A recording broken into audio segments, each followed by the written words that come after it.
안녕하세요. 미니파이어의 퇴사테크입니다. 오늘 영상에서는 퇴직 연말정산에서 납부했던 소득세를 환급받기 위해서 종합소득세를 신고할 때 근로소득자 신고서를 이용하는 방법에 대해서 확인해 보겠습니다. 근로소득자 신고서는 종합소득세 신고 대상 기간에 신고해야 하는 소득이 근로소득 한 종류만 있었을 경우에 사용하는 신고서입니다. 종합소득세 신고 메인 화면을 보면요, 여러 종류의 신고서들이 나열되어 있어서 이 중 어떤 신고서를 이용해야 하는지 찾는 것부터가 난감하게 느껴질 수 있는데요. 신고서 선택 방법이 궁금하시면 지금 화면 위쪽에 있는 카드 영상 참고하시면 도움이 되실 겁니다. 그럼 바로 근로소득자 신고서 작성 방법을 확인해 보겠습니다. 홈택스에 로그인한 후에 종합소득세 신고 메인 화면으로 이동합니다. 신고서들 중에서 세 번째에 있는 근로소득자 신고서 정기신고 작성 항목을 선택합니다. 본격적으로 신고서 작성을 시작하기 전에 잠깐 신고서 작성 전체 단계를 한번 보면요, 딱 3단계로 신고서 제출까지 완료될 만큼 간단한데요. 하지만 신고서 작성 중에 추가로 입력하는 주요 항목들의 경우 항목별로 입력 관련 주의해야 하는 사항들도 있으니까요, 가벼운 마음으로 끝까지 확인해 보면 좋을 것 같습니다. 이제 신고서 작성을 시작해 보겠습니다. 첫 번째 화면은 신고인 기본 정보를 입력하는 화면입니다. 기본 사항에 있는 주민등록번호는 자동으로 채워져 있고요. 주민번호 옆에 있는 조회 버튼을 클릭하면 주소 등 다른 기본 사항들이 채워지게 되는데요. 자동으로 채워지지 않은 항목이 있으면 직접 입력하면 되고요. 다음으로 연말정산 불러오기 버튼을 클릭하는데요. 그러면 회사 퇴직 당시 했었던 퇴직 연말정산 내용이 불려오게 됩니다. 직장을 중도 퇴사하는 경우 퇴직하는 시점에 연말정산을 하는데요. 이 퇴직 연말정산은 직장을 계속 다니면서 매년 말에 하던 연말정산하고는 좀 달라서 퇴직자의 각종 공제 가능 항목이 포함되지 않은 상태로 정산을 끝마칩니다. 그래서 퇴직 시 과도한 소득세 원천 징수를 당하게 되는 거고요. 퇴직 연말정산에 대해서 실제 사례로 좀 더 알고 싶으시면 지금 화면 상단에 있는 카드 영상 참고하시면 좋을 것 같습니다. 연말정산 불러오기를 클릭하면 팝업창에서 퇴직한 직장 관련 내용을 확인할 수 있습니다. 여기서 보이는 결정 세액이 퇴직 연말정산 때 원천 징수돼서 납부했던 소득세 금액이고요. 내용이 맞으면 급여 선택, 공제 선택 부분에 체크한 다음에 적용하기를 클릭합니다. 다음 페이지로 이동하고요. 이번에는 근로소득 신고서를 작성할 건데요. 종합소득세 신고서 작성은 이 화면에서 모두 끝나게 됩니다. 화면에서 보이는 각 항목별로 추가가 필요한 부분에 추가할 내용을 차례로 입력해주면 되는데요. 먼저 인적공제부터 추가하고 소득공제 내용 추가하고 세액공제 내용 추가하고요. 최종적으로 환급받을 세액을 확인하는 순서입니다.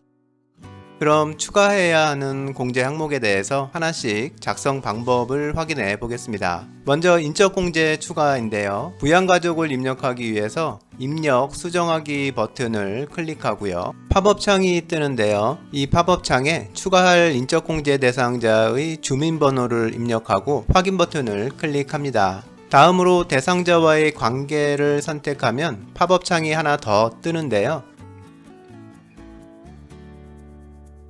추가하려는 분에 대한 소득 정도, 장애인 여부 질문에 대해서 체크합니다.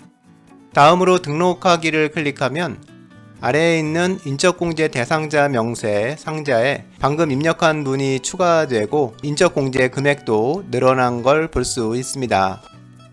신고서 화면에도 방금 입력한 내용이 반영된 걸 볼 수 있고요. 같은 방법으로 필요한 인원만큼 반복해서 입력하면 됩니다. 퇴직 연말정산 시에는 근로자 본인에 대한 인적공제만 적용하곤 하니까 부양가족에 대해서 빠짐없이 인적공제를 추가 신청해야 합니다. 다음으로 국민연금 납부 금액을 입력합니다. 입력 상자에 직접 해당하는 금액을 입력하면 되는데요. 이때 입력하는 국민연금 납입 금액은 직장을 다니던 기간에 납부한 본인부담금뿐 아니라 퇴직 후 지역가입자로 납부한 금액이 있었다면 이 두 금액을 모두 합한 금액을 공제 신청할 수 있다는 점 참고해서 정확한 금액을 입력하면 됩니다. 건강보험료는 제목 옆에 있는 계산기 버튼을 클릭해서 팝업창에서 직장에 근무했던 기간을 월별로 체크하고 불러오기를 클릭하면 해당 기간에 납부했던 건강보험료를 불러오게 됩니다. 여기서 한 가지 기억해야 할 게 있는데요. 종합소득세 신고 시 추가 입력하는 공제 항목 중에는 퇴직 전 직장 근무 기간에 지출한 금액만 인정되는 항목들이 있습니다. 화면에서 보시듯이 건강보험료, 신용카드, 보험료, 의료비, 교육비, 월세액 등등이 직장 근무 기간에 지출한 금액만 인정되니까요. 해당 항목들은 직장 근무 기간에 맞춰서 제대로 입력되어야 합니다. 예를 들어서 특별소득공제 항목 중 주택자금 공제의 경우 계산하기를 클릭하면 팝업창에서 근무기간을 체크하는 부분이 있는데요. 이 부분에 직장 근무기간만 체크해서 입력해야 합니다. 계속해서 필요한 내용을 입력하는데요. 신용카드 사용액의 경우도 제목 옆에 있는 계산기를 클릭해서 팝업창을 띄우고 직장을 다녔던 기간을 체크해서 불러오고 적용합니다.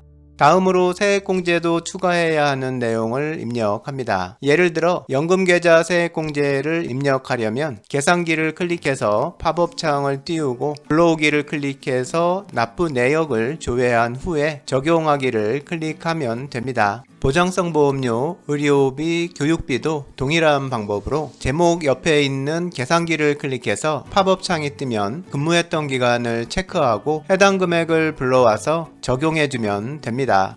여기까지 추가로 입력해야 하는 내용들을 모두 입력했으면 환급받을 세액을 확인합니다. 차감 납부할 세액에 마이너스가 붙어 있으면 환급을 받게 되는 건데요. 예를 들어서 화면과 같이 마이너스 20만원 이라고 적혀 있으면 20만원을 환급받게 되는 겁니다. 환급받을 본인 은행 계좌를 입력하고요.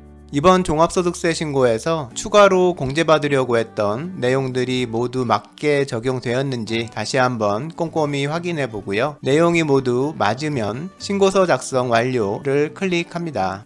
마지막으로 이번 종합소득세 신고 내역을 다시 한번 확인해 보고요. 내용이 모두 맞으면 신고서 제출을 클릭하면 종합소득세 신고가 끝나게 됩니다.